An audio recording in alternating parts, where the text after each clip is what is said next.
Good evening and welcome to Curtain Call, our podcast all about theater, from the page to the stage, from the players to the playhouses. We bring you the stories of the people who bring you the stories you see on the stage, each and every performance. We're promoting live culture, we're performing live entertainment, performing arts, particularly on the stage. And so we just want to encourage you to call your family and friends and tell them we're on the air now. We're streaming live. Curtain Call. I'm your host, Robert L. Douglas, and our co-host, Diane Mathis, is here with us again today. And we are so happy to have with us a seasoned theater person as well as a filmmaker. And we're going to get all into his career and his experiences on the stage and in theater and on film as a writer, producer, director, and actor. Uh, I've seen did some reading on him, and he's gotten a lot of awards for his work. And so we want to just know, that he's been blessed by God, but we want to know what those blessings are and how he was led him into theater. And so we want to welcome this evening Jonathan C. Williams. Welcome, Jonathan, to Curtain Call. Thank you. I appreciate it. Thank you so much for having me here with you all on today. I'm excited to talk to you guys. Well, we love this. Every week we get to talk to somebody and learn something, get to laugh and enjoy and have fun here talking about theater. Yes. Not a lot of people understand and know about theater. I mean, they like their plays, they like their musicals, but they don't understand what it's all about, the in-depth aspects of theater. So you give us some insight into who you are. Sure. Again, my lead question always is, what was the spark? What was the bug? What led you to know that you could do theater? Oh, wow. Well, I started doing theater probably like a lot of other people with stage plays, right? Mm-hmm. And even before that, little Easter speeches and things in church. Yeah, that's pretty standard. Yeah, that's how I got my start. Get up there doing them little Easter plays, right, and Christmas plays, and right, so I did all of that. And as I got older in teenage years, did a little bit more. One of my good friends, one of my best friends, he's passed.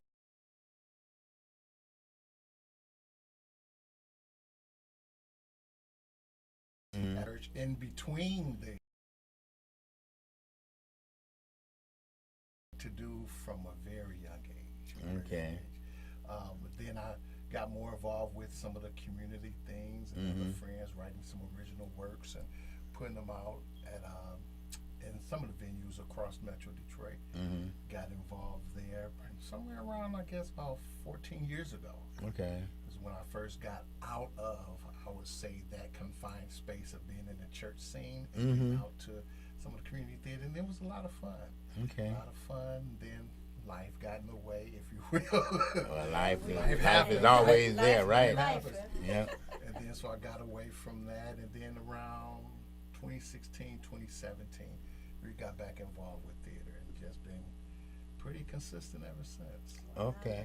Okay. What are some of the early companies that you were involved with once you got out into the community theater? It'll man, I'm gonna mess up her name, but one of our local, she's a singer songwriter in the local area. Latanja DeGraff and Reed Smith. She wrote a play way back. That was back in 2011, and then around 2016, 2017, got involved with Vanessa Lynn and her production company. A little bit with Angela Dunlap and her production company. Okay. Richard Bass. Okay. B. Nicole, so it's just quite a few people around there. Know those names, local theater, yeah.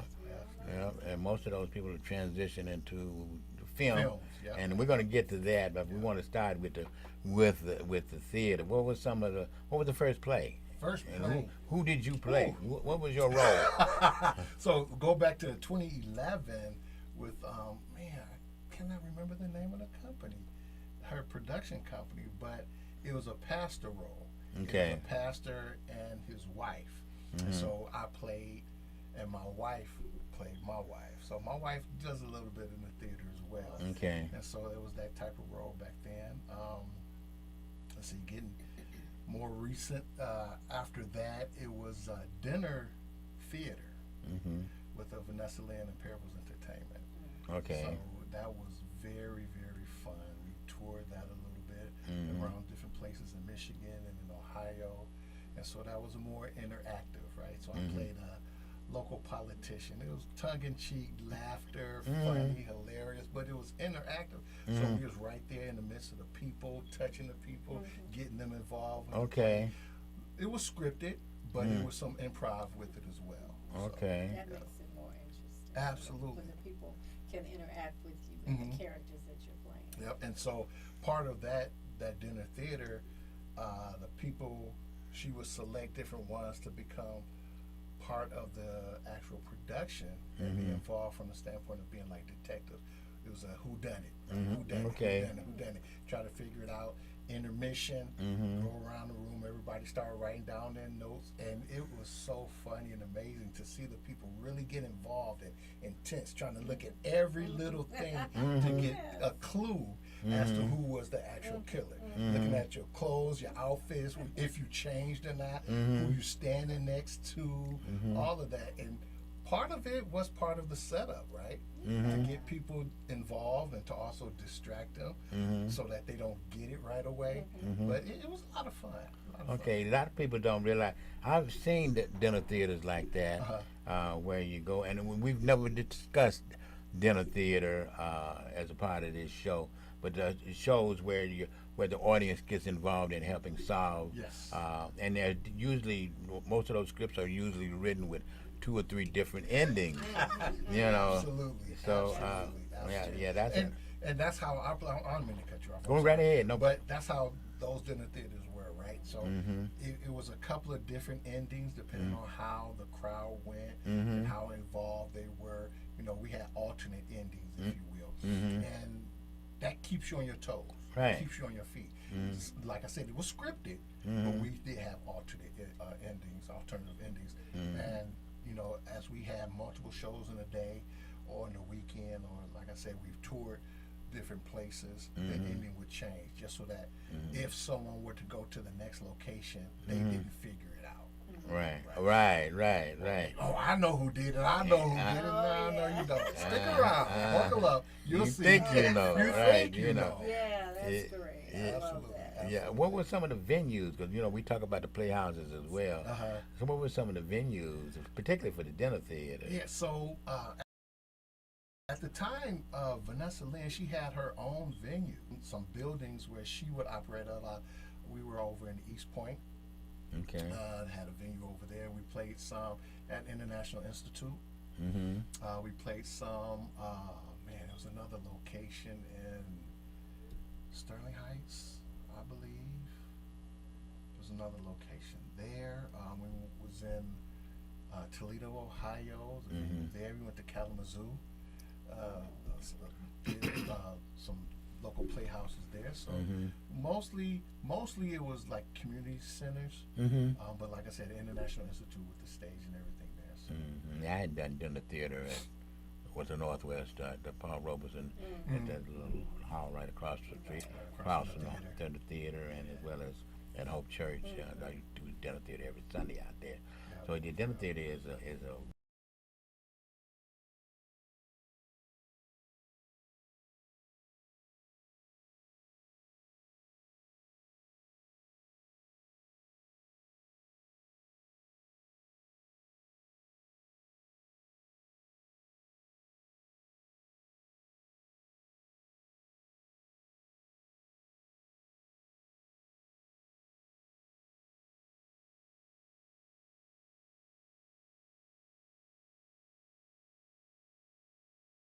Some theater with him. Oh man, like I said, Naomi Nicole did some theater with her. Man, should have looked at my resume before. right. Start naming some people you Yeah. forget, right? Yeah, you know.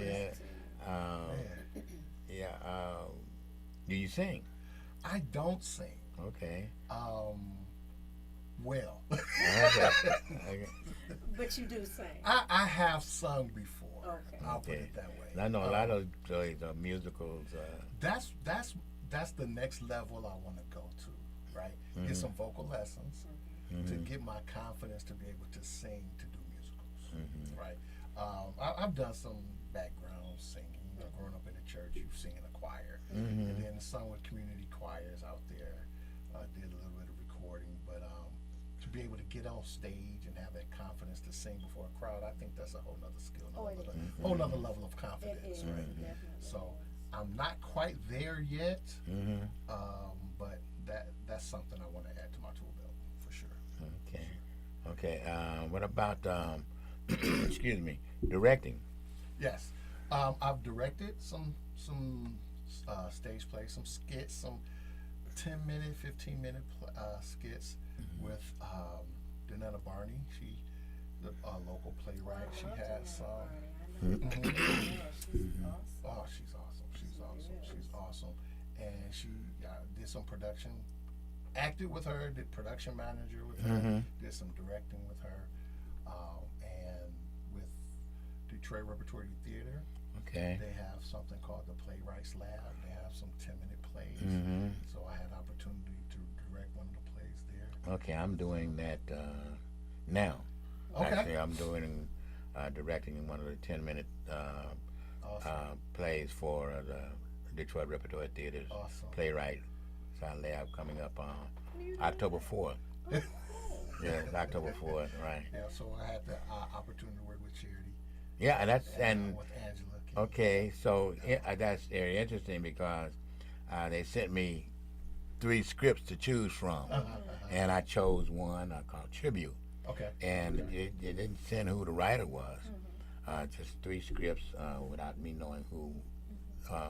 And the script I chose is Charities. Wow. So I'll be directing it's called Tribute, and it's written by Charity. Yeah, so. that's the one I did. Well, not that play, but it was one of the Charities plays. Okay, yeah, I'll be doing one of Charities plays October 10th. So I'm gonna be pushing that in the next couple of weeks. We're gonna have to come out and to the Detroit Repertory Theater. I don't know what's on my throat today. October the 4th. Okay. Come out on October the 4th and see the Playwrights Lab. There's going to be a series of short 10-minute excerpts from plays that are written by the people in the Playwrights Lab, which is run by Angela King and Charity Clark Anderson, who we've had on the show. Awesome. Yeah, we've had them on here as well. I think it was last fall to talk about the Playwrights Lab.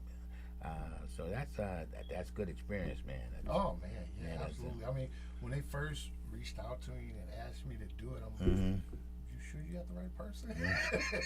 Detroit Repertory Theater, what? Yeah. Are you sure? So, but I'm like, yeah, we got the right person. So it was a great experience. So not only do you get an opportunity to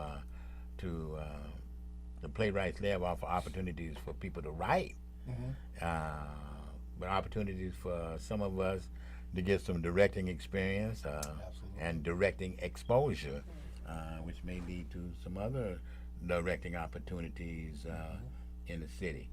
As well as casting, right? As well as casting, right. Your cast for the play that you have to direct. And so you get an opportunity to see some of the fresh young talent that's out there. I'm bringing in a couple of young people who are relatively fresh young talent, and one old head. Gotta have some veterans. Yeah, old head. Locker room experience. Right, yeah. My main man, Mike White, will be a part of this. Mike White. Speaking of writing, Playwrights Lab and writing, you've written your own works? Well, I've written a short film. Okay. And still don't really consider myself a writer. Oh, okay. Only because I really respect people who write. It is a skill and a talent that a lot of people don't have. And with a lot of other industries and other things, people dibble and dabble and say they did some things, but you know, when you look at some of the quality of what it is, it's not as good as they think it may be. But I did have the opportunity to write a short film. Okay. A few close friends of mine have been trying to get me to do it for some years. Okay. You need to write. I'm not a writer, but give me a script, I'll act. Mm-hmm. You want me to cast, I'll do that. You want me to direct, I'll do that. But writing, I'll stay away from that. Like stand-up comedy, I respect that. I do too. I will never call myself a stand-up comedian. Me either. I tried it once and that was it. No, I wouldn't even try. Yeah, the audience shut me down. I was done with it.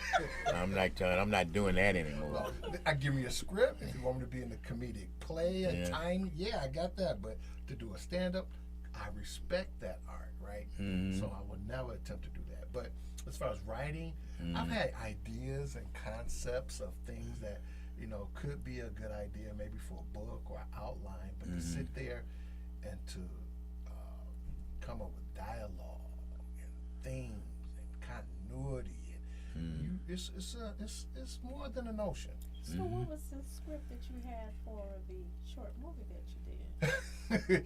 It was an original idea. Okay. It was an original concept. The name of the movie is called King's Betrayal. And I actually started in as well. And it was an opportunity for me to portray a villain, antagonist, a bad guy, right? Everybody sees me as a nice guy. Right. I've asked different ones, can I do a different? Come on, John, ain't nobody gonna believe you in that role. Are you? Come on, open up your vision. Open up your eyes. I have range. Well, do this. Let me see you do a monologue.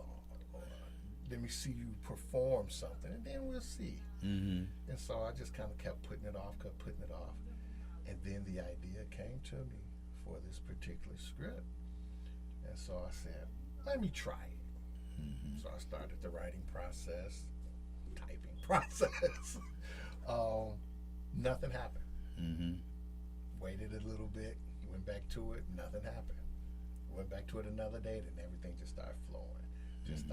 So it was a process. You know, you think with an 8-minute film, it takes longer to produce it than to get it down to 8 minutes. Right? You know, I can't even remember how many pages was the original script, maybe 10 pages, if that. But then to put everything together with the concept of video, the final product was about 8 minutes, 10 seconds. So, and I'm working on an extended version of that particular short film now. I have the first draft written.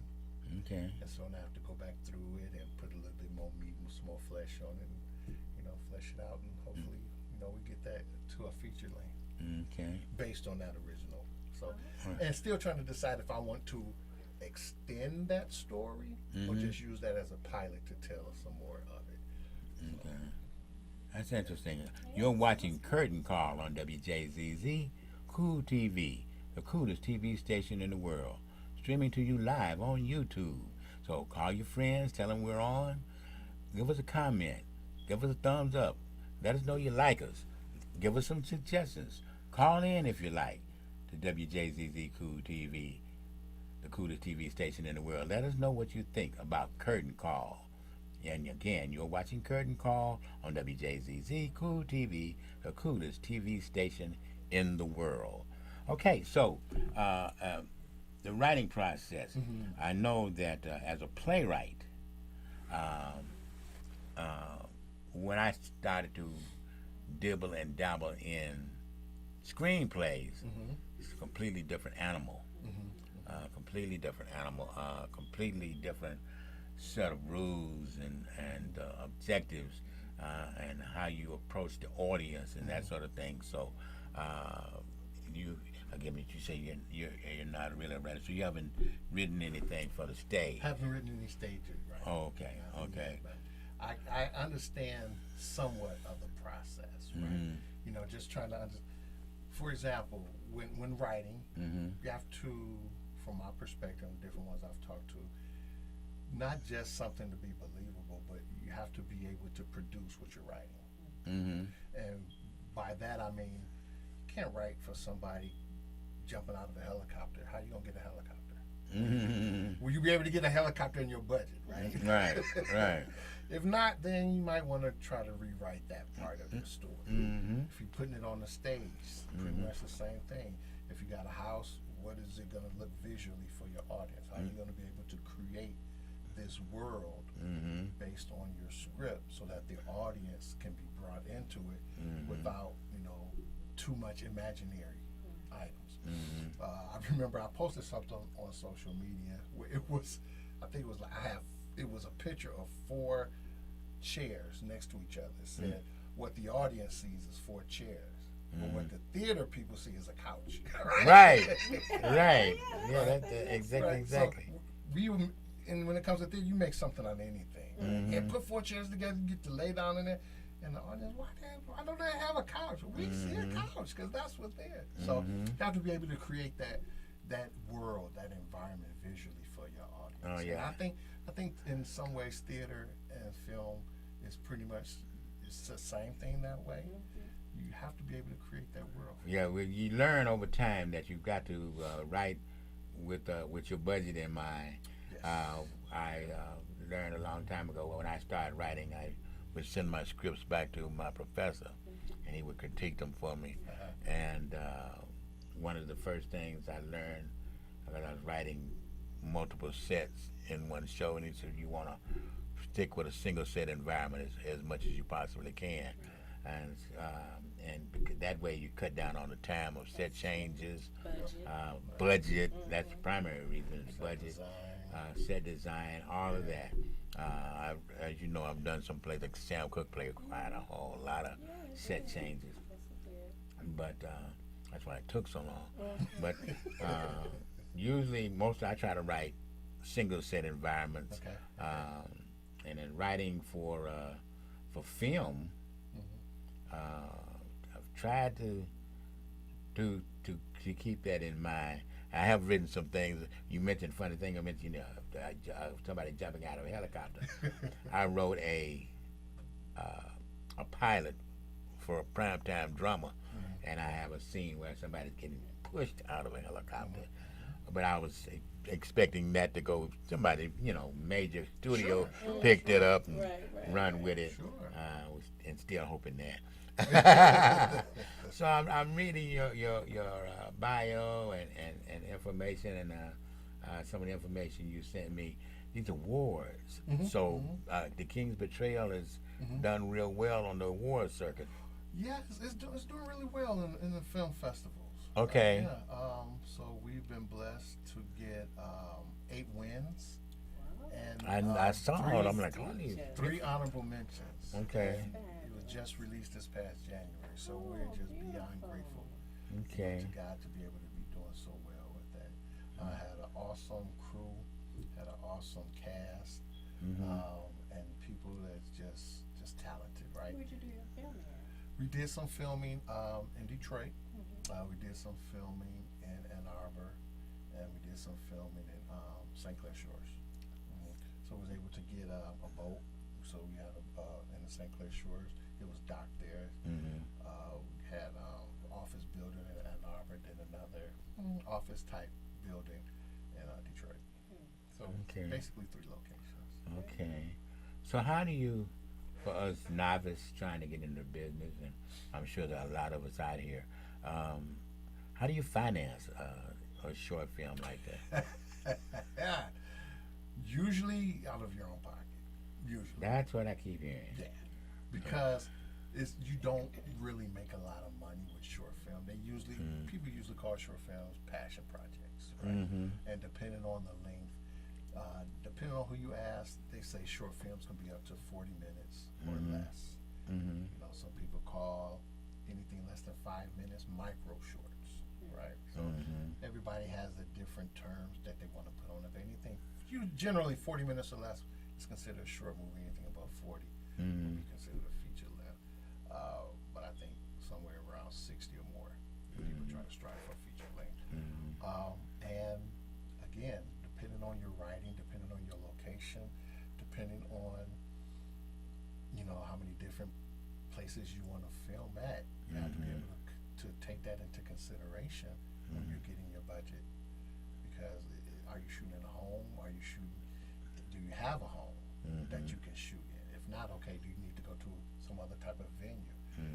Can you go to Airbnbs? They have those out now, right? Or can you rent a hotel room to do some of your things? So all those things have to be put in there. You may be able to find some friends, family members, co-workers, whatever, that's willing to invest in you, see your vision.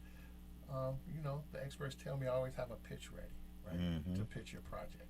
Right. You know, have your pitch deck ready, have your documents ready, so that you're able to convey your idea as quickly as possible and as condensed and concise as possible for your investors or sponsors or whatever the case you can get. But I think is, in my opinion, is more difficult to get investment in a short film than a feature length. Okay. And the reason I say that is, for the most part, some feature lengths you're able to get distribution on, and then you may be able to recoup some money there because you have some distribution, some of these streaming platforms. Not too many distribution points have short films, let alone being able to make money off of short films. So a lot of short films go through the film festivals. There's some film festivals that have cash prizes and cash awards. Many do not. So it's the film festival. Short films are usually a passion project. Get your work out there, get experienced in making a movie, and then just kind of stepping it up from there, if you will. Don't have to go that route, but right now that's the route we've chosen to get our feet wet, and we're enjoying it. And some people have a niche for just doing short films, right? And some people, again, it's not something that you matriculate like short film, documentary, feature. It's not a formula like that. Just whatever story you come up with. If you can come up with a short story, fine. If you can find something worthwhile to do a documentary on, fine. But each one of those things have its own rules. And some of the things you mentioned sound like pre-production work, like the finding the locations and actors and whether you're gonna need food and that sort of thing. What was your? Did you do the pre-production work, or did you have someone? You one man. Was one man? It was a one-man show, but I was able to get people to come along and help me, right? Because of course the budget was zero, if you will, is what I had to come up with on my own, and just got different people in place.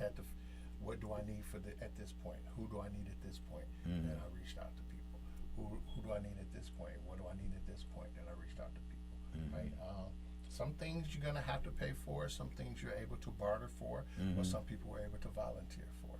But we always wanted to make sure that we put out as high a quality of product as we could.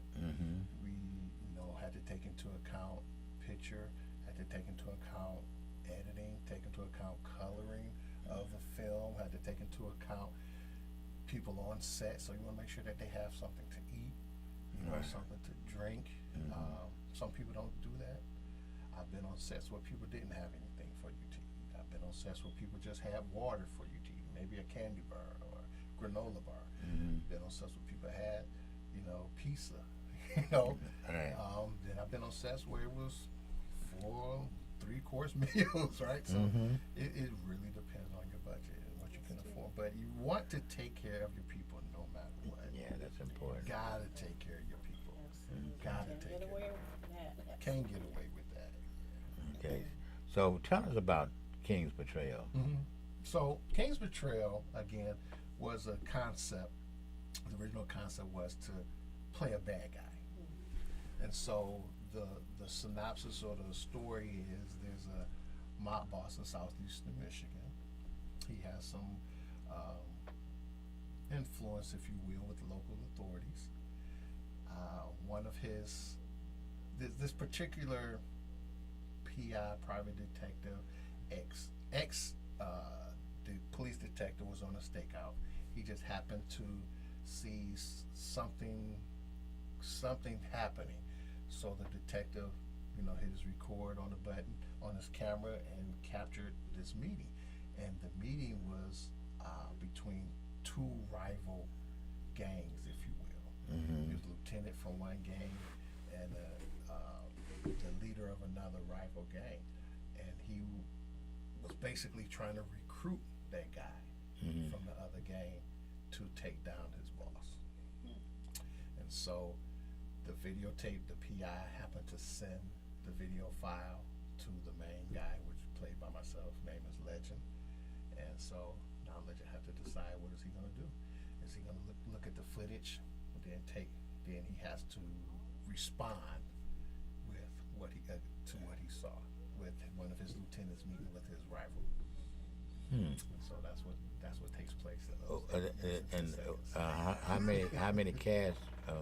What size was your cast? Yeah, so we had 4 main casts, and then we had 5 supporting. So in total about 9 people. Okay. Then we had some other people part of the crew. We had a DP, PA, we had production manager. I think we had another grip. My DP was able to do the lighting as well. So with a shorter production, shorter budget, you want to try to get people that can do multiple things if possible. But again, you still want to be able to take care of them. You know, just a little side. Some people want you to play 2, 3, 4 roles, but only want to pay you for 1. Right. Right. You just got to be careful with that. You know, people try to squeeze as much juice out of you as they can. But anyway. So did you shoot it all in one segment or a couple of days? No, we shot in 2 days, maybe 3. Okay.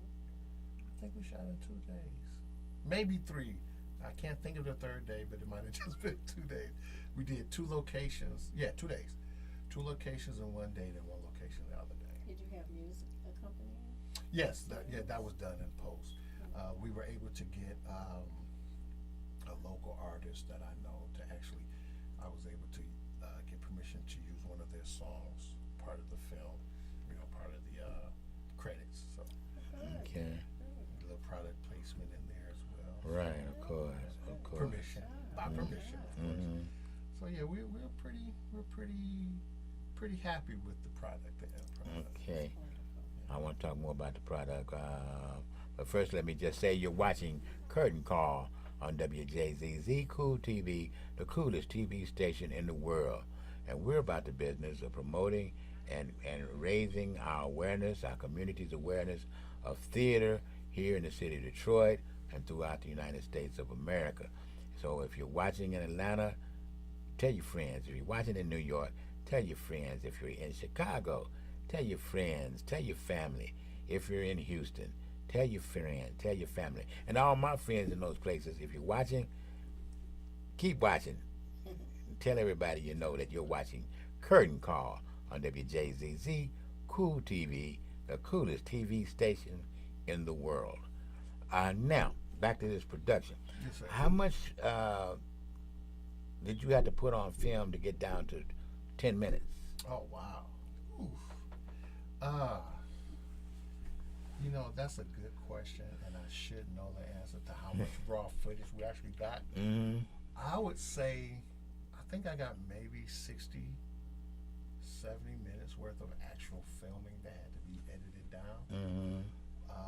But again, that's time or on actual footage, but it takes longer to actually film that because you have to do your setup, you have to get your lighting right, you have to get the conditions of the room right, you have to get your makeup together, wardrobe. Sometimes, like filming this, we had a makeup artist to do some special effects with special effects makeup because one of the guys got beat up, and so he had some bruising makeup on.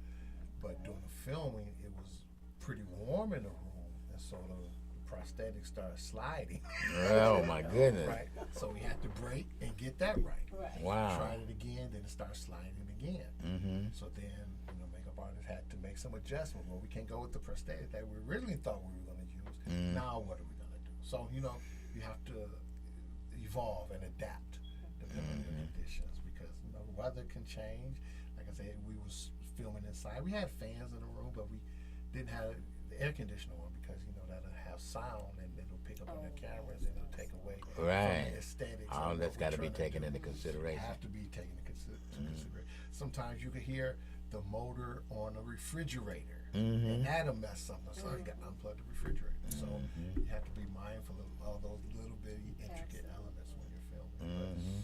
But I think we had like about 60, 70 minutes of actual. Okay, and then editing it down to 10 minutes. As a writer myself, I'm concerned about the continuity, you know, and being able to get your exposition, your rise in action, your plots and subplots, and all of that in, and get to, and get to some type of a conclusion, Right. a climax, should I Right. say? And it really be cohesive and Right, make sense and tell right. a story.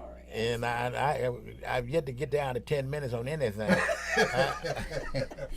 that's what I hear from some people, right? You know, because some people applaud it, right? Because they say, for you to be able to do that in a short period of time is pretty remarkable. Or, you know, kudos to you for doing it, because sometimes things take time to develop. With a short movie, you got to condense it all to make sure that you get it across. But, you know, I was blessed to be able, the guy who was my DP actually did the editing. Right.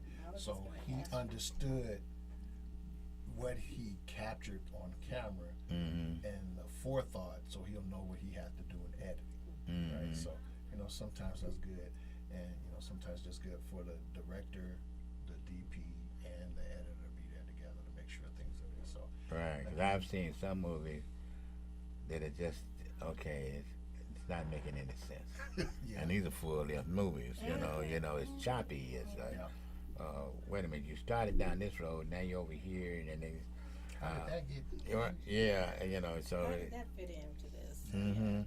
And as a writer, I'm highly critical. So, you know, you know, as a, when I'm looking at movies, as not just the writing, but the directing and all of that as well. Yeah, I've become more critical, if you will, over the years. The more acting I do, I become more critical. Watching actors, you know, directing, I become more critical. Why did they make that choice? You know, why? What would have happened if they would have did this? So I'm looking at things instead of being fully entertained. I've got more of a watchful eye. It's not that I try to; it just happens. Yeah, that's right. I'm not trying to be critical. Right, I feel the same way when I'm watching certain movies on TV, especially on some of the stations that have a lot of the Detroit people, and I'm saying to myself, okay, that I don't know how you did that or why you put that in there, but it didn't make any sense to me. So if it didn't make sense to me, maybe somebody else feels the same way. So you're always analyzing what you're looking at, so you don't make the same mistakes. Absolutely. Well, you try not to, right? And you know, nobody's perfect, Right. and we all have different perspectives and what we're doing and how we're doing certain things. And you know, being critical does not mean, you know, hurling condemnation. Right, Oh, absolutely right. not. It's Although all some people constructive. take it that way. Some people Yeah. take it that way. Yeah, it's all You know, constructive. get offended by it, but it's no, you know, it just that didn't quite make sense. I don't think it.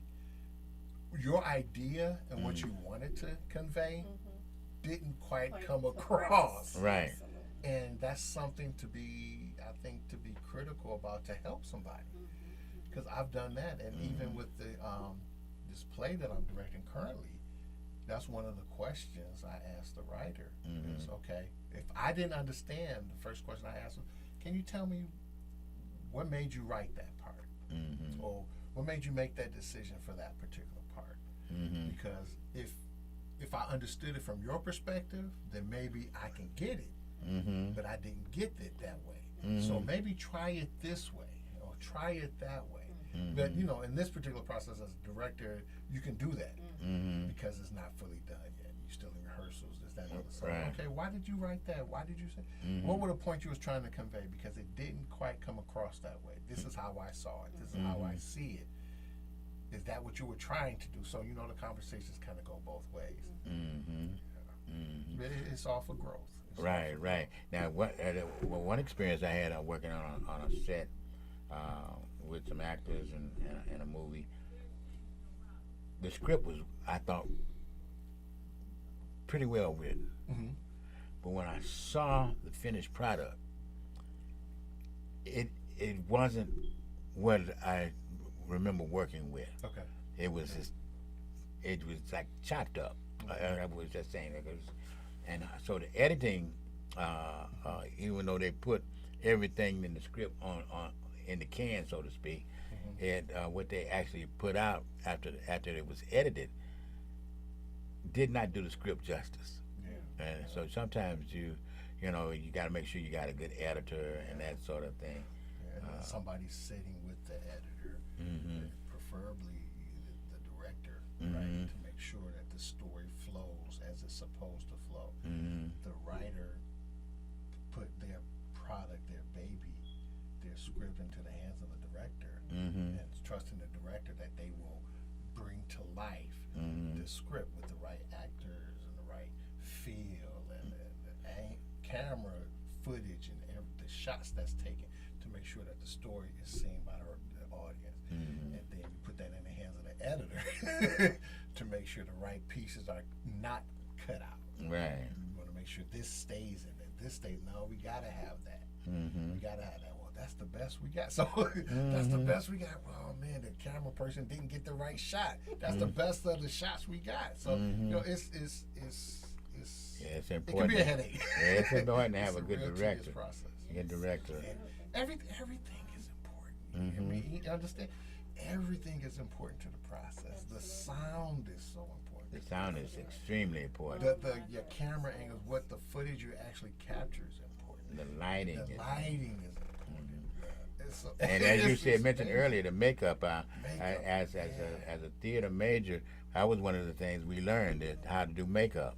You know, the different products you use, not spirit gum, but the liquid latex, and it's just everything. The crepe hair, everything. You just learn how to use that stuff in theater, and so it's again, even in film, it's important to have those theater experiences and things that come out of theater in order to do film as well. Because like you said, makeup is real critical. I was watching some movie the other night. The woman had a bruise upside her head, and I'm looking at that bruise, and I'm saying that bruise really looks real. You know, so you know, just those little. Again, I'm being critical. I don't mean to be. Really, if somebody's in a scene where they were beaten up, and then you don't see that person was beat up, you think, well, I thought he got kicked and shot and hit in the stomach. You don't look like he was hurt. Right. And you're gonna say, wow, that didn't work. Right, So, that didn't work. Right. So it's important that the director and the writer and everybody knows what it takes to go into these films. And the acting, right? The acting. Right.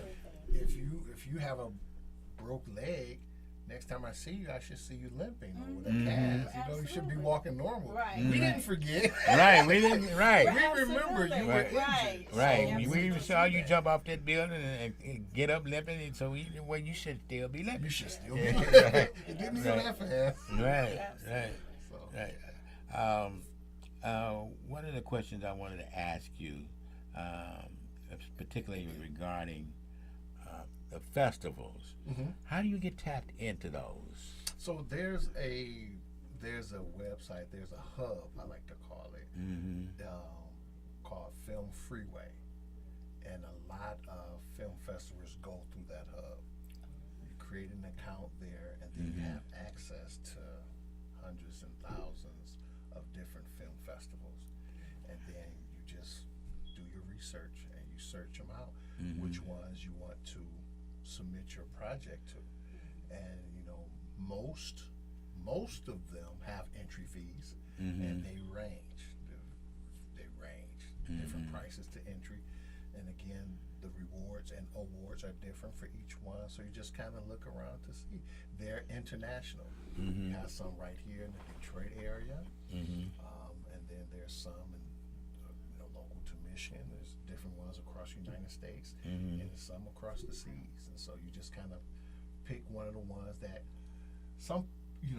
going to kind of give you exposure, and it really depends on your goal. Are you really trying to go to Cannes Film Festival, right? If you want to go there, okay, how well do you think your film is going to do at the Cannes Film Festival against some of these other filmmakers that are out there?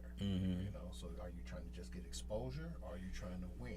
Are you trying to? So it is different different Both. impetus, different reasons, right? Yeah. Mm-hmm. You know, and what you're doing. You know, definitely you want your work to be respected, and you want the judges and things to give you honest reviews. Mm-hmm. And so you just kind of look around and pick different ones. So there'll be some things that's near and dear to your heart, some themes and some genres. Mm-hmm. Some film festivals specialize in that niche, so you might want to submit in that one. Mm-hmm. There's some others. Again, let's say, okay, there's this one over in Australia. That sounds like something. Let me submit over there. Mm-hmm. Okay, there's one over in Germany.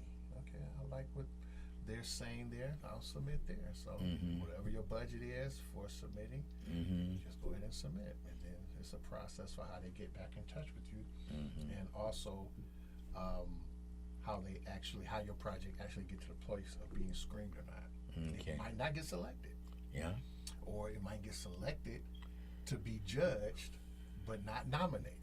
Okay. But maybe selected to be screened, so during the festival they'll play your movie for everybody to see it, but you might not win still. So each one could be different. Okay. Have you ever submitted to some of these cover companies? Did you ever submit your script to some of these companies that will give you feedback on your? Oh, okay. I didn't do any for script review. Mm-hmm. I submitted based on whatever category Mm-hmm. that I felt we had a chance of winning. Mm-hmm. And quite frankly, I probably submitted to all the different categories at different festivals. Okay. You know, whether it's best actor, supporting actor, Mm-hmm. best screenwriting, best editing, Mhm. best production, director. So they have different categories, different ones. Mm-hmm. And then they do have some with just a review. Mm-hmm. But I did that personally here before.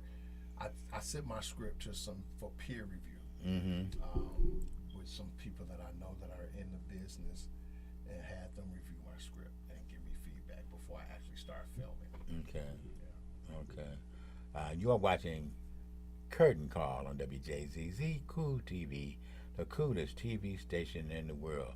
And we need you, our audience, to pump us up, to promote us, to talk about us, to get us exposure so that we can get you exposure, so that we can get the people doing the work, the people doing the theater, the people doing the writing, the people doing the producing, the people who are working backstage and doing the makeup. They need exposure, and they need our support. Community theater, church theater, local theater, traveling companies, dinner theater.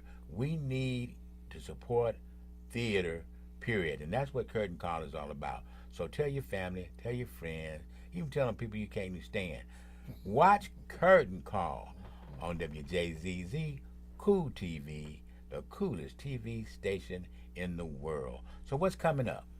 So we have a play that's actually this Friday. Mm-hmm. It's a one-woman show that I'm directing. Mm-hmm. The artist, her name is Nay Renee. Oh, Maybe Been on the Natasha. show before. Natasha? Yes, her show. Natasha I'm Berry. going to Okay. the show. I have my Oh yeah, we talked about that show. Yes, We yes, talked about that yes. when we had her on. Yep, she was on. Yeah. Yep. So you're the one that's directing it. Yes. Oh my goodness, Yes, I yes. cannot wait. I love Natasha. She's phenomenal. Yes, she is. You do not have to tell me. Yeah, it was She- a pleasure I've been to. in a play that she wrote. Okay. I also wrote a song for her play that she wrote. Awesome. She is amazing. Yes. And I met her back when we were doing the dinner theaters. Oh, Back Okay. with Vanessa Lynn and her production company. That's where I met Natasha. So That's Mm. she's wonderful. phenomenal. Yes, she So we have is. that I coming know. up. I can't wait.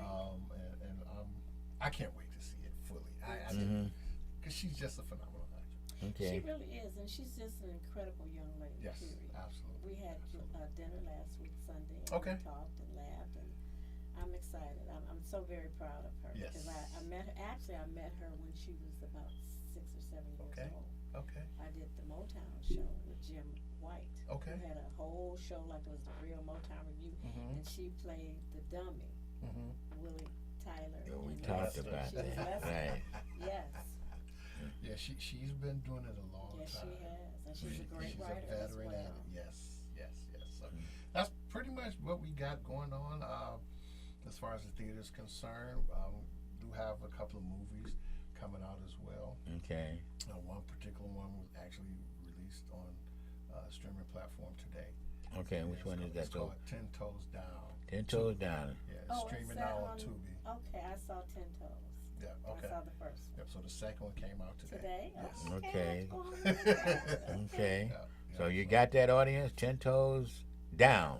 two, the Two, sequel, the yeah. sequel, and there's a 10 Toes 1 out there. So was good. probably should go watch the first one and then catch the new one that just released today. That's right. Yep. And you are in it. Yes. Yes, I'm okay. part of that. I did some other regional theater work with Abyssinia Theater Festival. Okay. With John Sloan. John Sloan, we had him on as well. I did some work with him. Okay. Did another. It was with.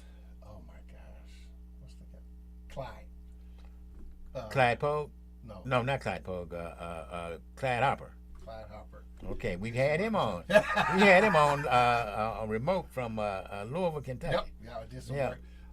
The audition was at the Detroit Repertory. Okay. But it was Clyde coming in from Kentucky. Okay. Looking for some local people to take back to Louisville. Okay. Do some work there. So we did a play with him, and that was fun. That was my first time going on the road like that. Okay. To Louisville for weeks at a time. Okay. To do a play. So that was a lot of fun. I'm sure it was. What was the play that you did? That one was called Last Night at McHale's. Okay. And it had to do with the real bar called McHale's in New York. Mm-hmm. It was the main characters was James Baldwin, Maya Angelou, Miles Davis, and James Baldwin's brother. His brother was the manager of McHale's, and I played the brother. And it was the last night there before it was closing down. Yeah, he talked about that. And we're out of time. And so I just want to say thank you for coming on the show. Thank you for having me. It's been very entertaining, and we're looking forward to seeing Natasha's show this weekend. Yes. And You have your ticket, I Mr. do Douglas? not. But you better get one. Mhm. Friday evening. Friday evening, 7 and o'clock. we want to look for 10 Toes Down, and keep an eye open for Jonathan C. Williams and his work. Thank you for coming on the show. Thank you for having me. You've been watching Curtain Call. Thank you, and check us out next Monday at 5 p.m. streaming live on YouTube. Have a good evening. Wow, this world is too small. It is. I Yes. am excited. It I am is. so It is. excited. I heard your name, but I didn't equate it with her show. Sure. But I'm excited. I can't wait to see it. I'm actually leaving here going to rehearsal. Okay. So it's Tech Week. cause she's so good, Yes, she is. and when she asked me to direct, I'm like, me? You can direct this yourself. What are you talking about? Now, when you're doing a show, you want to get directed, especially if you're doing a one person show, one man, one woman And she show. could have picked anybody to do it. So I told her, I said, thank you. I'm honored that you trust me to be able to do this. Mm-hmm. You know, somebody of your caliber, your stature, your Absolutely. ability, trust me to She's be so able to. very versatile. Oh She my really goodness. is. Mhm. For the musical that I wrote, she came in and the last minute and played Billie Holiday for me. Because So I'm she can excited. sing, she can act. Mhm. She has no inhibitions. She'll get down on the floor, roll around if she has to. Mm-hmm. You know, she get up in your face if she has to. You gotta have that kind of energy Oh, to do my theater. You goodness. can't do theater if you don't have that kind of energy. Yes. Yeah. Yeah. So I can't wait. I can't wait to see it, and I can't wait for everybody to see it. Mm-hmm. And I believe Where is it now? it's going to be at Bethesda House of Mercy, 7714 Grand River. Okay. I think I remember it. Friday. Doors gonna open probably around 6:30, 6:45. Okay. But there's gonna be some vendors on there starting at 4:30. Some Mm-hmm. food vendor, clothing vendor. Yep. From like 4:30 to 6:30, people could come in and shop and eat, Mm-hmm. and then we'll open up the house 6:30, 6:45, somewhere around there. Okay. And looking forward to a great show. And I believe this is just the beginning. Oh, I believe she's gonna do more with this particular show. Hopefully tour it. I think it Add will, to it, too. take away, and then I believe she's gonna do some more writing too. So We were talking about that on Sunday. I said, Natasha, you need to start writing more because the play that I did was I Can't Walk in My Father's Footsteps. okay. And after that, she kind of like shut down, and I'm like, girl, you got too much talent to not be writing. You need to be writing. Yeah, but I mean, I can understand. Sometimes you It's go tough. through these periods where you just can't get anything out. Yeah. You know, I started on a play, Diamond, Mhm. Diamond in the Rough, and I just couldn't finish it because it was going to require multiple sets. I couldn't get everything I wanted to say, in, and then I stopped. Okay, let's. Well, once I realized they was making so many movies here, I said, let me take this Diamond script and make it a screenplay. And so that's what I did. Now get somebody to invest in it. That's hard because these people are like, they're all. What I found out is they're all doing their own things and it's really not looking at anybody else's stuff. Yeah. Unless they're already in the mix with them. So. That's true. Like if they somebody they've been working with a long time, they go, but if somebody new like me coming in and They're not really buying scripts. no, they're not. So I'd have to finance it myself, and Yeah, well, there's finance people that are interested in giving you money. You have, but you have to print it. You have to present it to them. You have to be explicit what your budget is and who the audience that you are trying to pitch it to. And how you gonna make the money with it? Yes, how they Right. How they get gonna their get their money money back. back, plus. Absolutely. Absolutely. Plus, that's the side of it I'm really green on. Is understanding that formula or that part of the budget is getting people their ROI. Getting them back their money, the initial investment plus. So right. And from what I've been told by these guys, is that you may go 18 months, a year after it goes up, before you get it, before money starts coming back in. Yeah. I mean, there's some people around in the local area. They have workshops on production, creating a budget, getting through your budget, and all like that. So they have workshops for that. But then there's people who are just tight-lipped about it. Period. You have to figure it out on your own. Yeah, both. So Well, I'm grateful that I have Kimmy with that because she is a magnet for budgeting. She knows the Well, that's ins and awesome. all out of all of that. Yeah, I'm looking forward to Kimmy doing a budget for me on Joy Road. Well, you need to sit down with her. 'Cause I know. She knows what she's doing. I'm No, her name is Kimmy Pintos Bledsoe. But she's a fabulous actress. Okay. She has a degree in promotion and publication management. Okay. So she knows how to put those kinds of packages together. She's a great I actress. think I'm Facebook friends with her. You probably are. You said Pink Toes. That's Kimberly Pintos Kane. yeah. That's a unique name. Yeah. Right. Yeah, I am Facebook friends. Yeah, she's phenomenal. Okay. She's a phenomenal actress. We were in a play together just this year. Okay. Earlier on this year in February. Nice. Yeah, and I met her in person somewhere. I can't remember.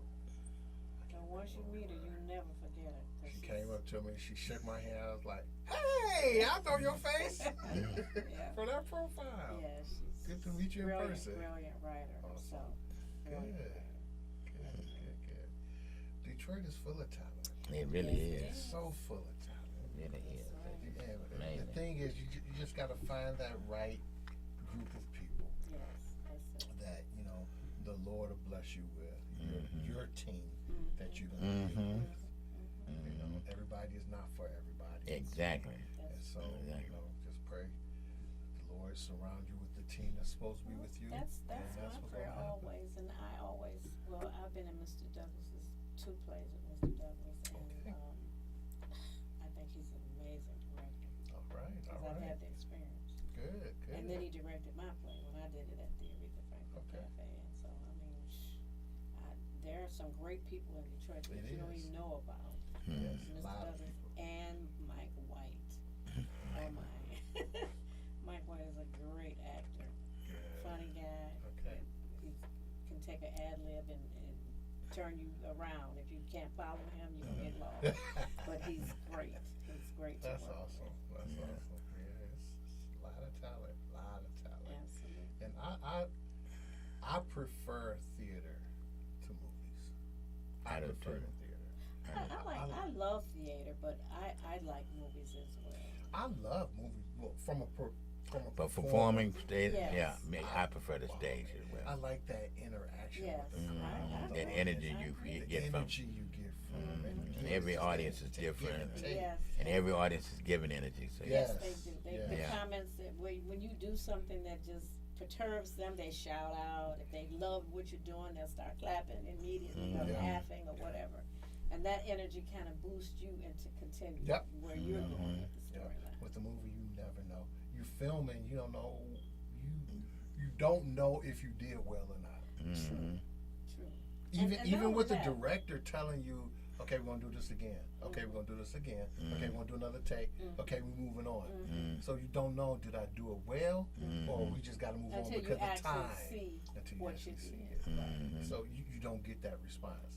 Sometimes people tell you, oh man, you really killed that. Oh, you really killed that. Sometimes. It's nothing like that live audience. And I remember I heard, I think it was Denzel Washington. I think it was Denzel. He said, the stage is the performer's medium. Movies is the director's medium. That's true. Yeah. Because on a movie, you can be giving your best work, your best performance, and the camera's moving in on a table. Right. I Right. never thought about it. And when like he but said that's that, I was true. like, "You're absolutely right. Yeah. It's whatever story the director wants to tell. Yes. You giving your best performance. You could be crying, and they shooting a car or water dripping down the window or something, and they miss you. Yeah. And then they say, that's "Oh, that was good. Let's redo it." right. I can't. You have one take. I can't bring that emotion up again. And you're expected to do it over and over, Over and over again, for right? the camera. You're And sometimes you just can't. Mhm. Like, I'm gonna give you this one take, get it You gotta right. get it right. Gotta get this one. Like the theater, right? You only got one chance for that That's it. performance. So you put it all right there. And then if you got another show, that's a whole other show. If there's no cut, okay, retake. Cut, no. Put it all out there and keep That's going. it. I love it. I love it. I love I do it. too. Thank you guys. I really appreciate Oh, it. yeah, thank you. No, you And got to get to apologize rehearsal. for late, because I didn't realize it was Grand River because I was on a phone call as well, conference call. So I'm driving. I didn't really pay attention that I had went past the boulevard until I saw my GPS. It said 75. I was like, what? What? Then I look. I saw Grand River. So I ended up coming up and doing the little curve, coming up on Grand River, and coming down. And the 12. church is not far from here. Right. Yes. Yep. Okay. Yep. It's 5 minutes, if that. Not even 5 minutes. Yeah, go down the Grand River and make it live from here. So Oh, thank you. to left? Wait, where am I at? No, This is the no, no, no. boulevard. No, It's a right, It's right? It's Okay, right. okay. Well, You I get will turned see you around. on Friday, so- Yes, I will See be you there. on Friday. Mr. Douglas, Thank you again. Thank you. Thank you. As always.